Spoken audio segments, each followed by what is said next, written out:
හරිම ලැජ්ජාවෙන් ඉනා උනේ. ඊළඟ පෙරණෙන් බයිකාබනේට්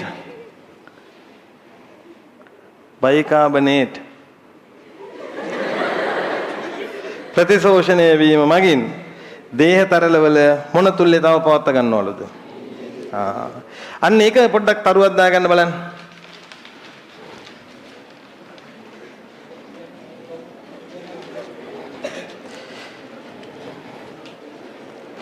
හරි.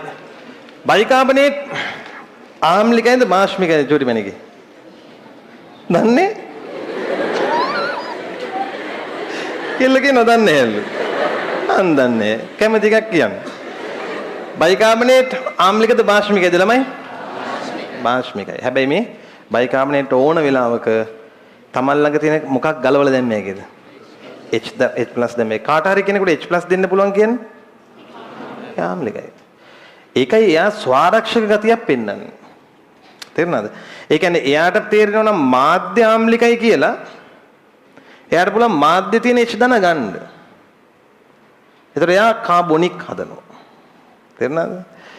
එයාට හිතෙනවා නම් මාධ්‍ය භාෂ්මිකයි කියලා එයාට පුළුවන් මොකක් දෙන්නද?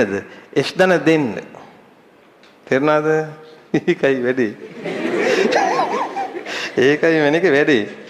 දැන් බලන්න ආයේ වාක්‍ය කියවලා පෙරණෙන් බයිකාබනේට් ප්‍රතිශෝෂණය වීම මගින් දේහ තරලවල කුමක් පවත්ත ගන්නවද?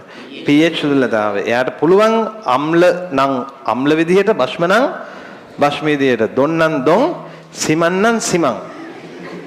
දොන් සිමන් දෙකක් බෑ විශාන්. හරි? pH තුලතාව පවත්වා ගැනීමට දායක වේ.